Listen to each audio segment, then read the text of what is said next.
Assalamualaikum, selamat datang di video saya. Perkenalkan, nama saya Selviani dengan NIM 105721120822 dari kelas M22F. Pada video ini, saya akan membahas materi tentang sejarah dan perkembangan komputer. Bagaimanakah perkembangan komputer dari generasi ke generasi? Sebelum saya membahas tentang sejarah dan perkembangan komputer, di sini saya akan menjelaskan terlebih dahulu apa sih itu komputer. Komputer adalah alat yang dipakai untuk mengolah data menurut perintah yang telah diprogram. Kata komputer semula dipergunakan untuk menggambarkan orang yang pekerjaannya melakukan perhitungan aritmetika dengan atau tanpa alat bantu. Tetapi arti kata ini kemudian dipindahkan kepada mesin itu sendiri.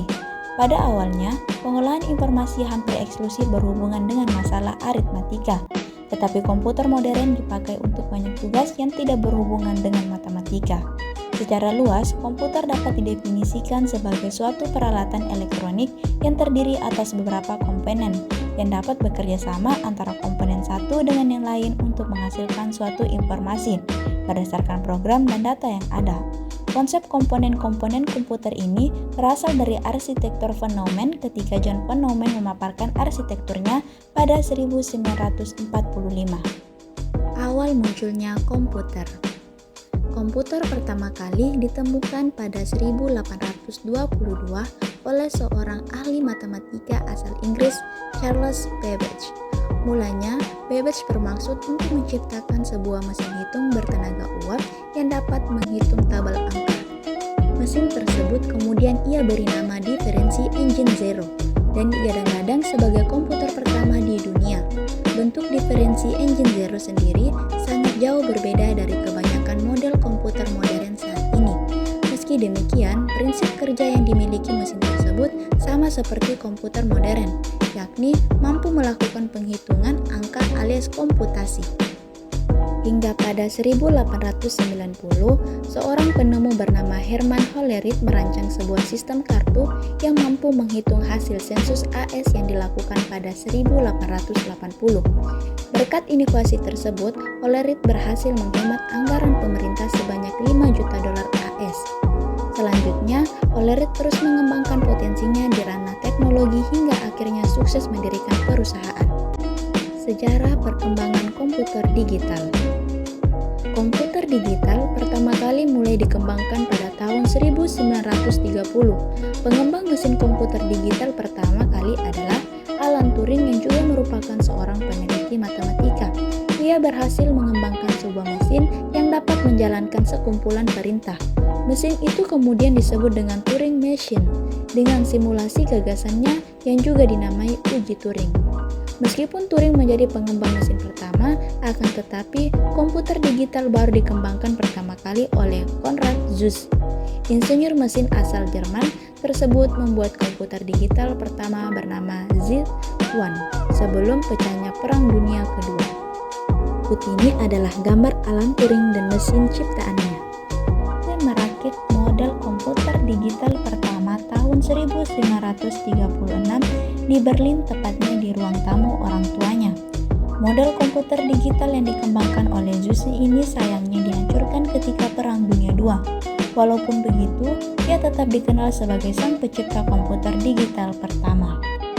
Kemudian, ketika Perang Dunia II tengah berlangsung tahun 1943, John Mauchly berhasil menciptakan mesin bernama Electronic Numerical Integrator and Calculator atau ENIAC. Mesin ini dibekali dengan kemampuan analisa yang dapat menghitung ribuan masalah dengan cepat dalam hitungan detik. Awalnya, mesin ini diciptakan untuk membantu Angkatan Darat memprediksi serangan. Berikut ini adalah gambar mesin ciptaan John Mauchly. Perkembangan komputer itu sendiri terbagi dalam 5 generasi, dimulai dari generasi pertama tahun 1940 sampai 1959, hingga generasi kelima yang dipelopori oleh Jepang. Dari setiap generasi terdapat ciri-ciri yang membedakannya. Berikut penjelasan selengkapnya. Generasi pertama tahun 1940 sampai 1959. Komputer generasi pertama memiliki ciri-ciri utama yakni ukuran fisiknya yang besar. Karena ukuran fisiknya yang besar itulah, maka memerlukan daya listrik yang besar juga. Adapun komponen yang digunakan adalah berupa tabung hampa udara. Programnya dibuat dalam bahasa mesin yang menggunakan konsep tranche program. Data dapat disimpan di magnetic tape dan magnetic disk. Berikut ini gambar komputer generasi pertama. Generasi kedua tahun 1959 sampai 1965. Komputer di generasi kedua menggunakan komponen berupa transistor yang lebih kecil daripada tabung hampa udara. Meski begitu, kapasitas memori utamanya cukup besar dengan proses operasi yang lebih cepat. Selain itu, komputer di generasi kedua juga sudah memiliki kemampuan proses real time dan time sharing. Perkembangan lain dari komputer generasi pertama ke generasi kedua terletak pada magnetic disk dan magnetic tape-nya yang sudah berbentuk removable disk. Berikut ini komputer generasi kedua. Generasi ketiga tahun 1965 sampai 1970.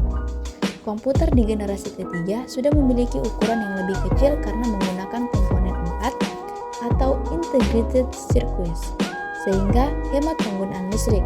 Proses operasinya juga berjalan lebih cepat dan tepat dengan kapasitas memori yang jauh lebih besar. Magnetic disk yang digunakan memiliki sifat random access. Komputer di generasi ini juga sudah dapat melakukan multiprogramming dan multiprocessing, serta dapat melakukan komunikasi data antar komputer. Alat input dan outputnya juga semakin canggih dengan menggunakan visual display terminal.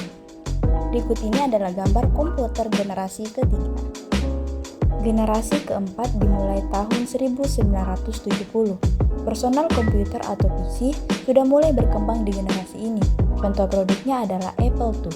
Memori komputernya sudah menggunakan bentuk chip dari microprocessor dan semikonduktor dengan teknologi Large Scale Integration atau LSI, yang juga disebut dengan Bipolar Large Scale Integration. Ini adalah gambar komputer generasi keempat. Generasi kelima atau sekarang.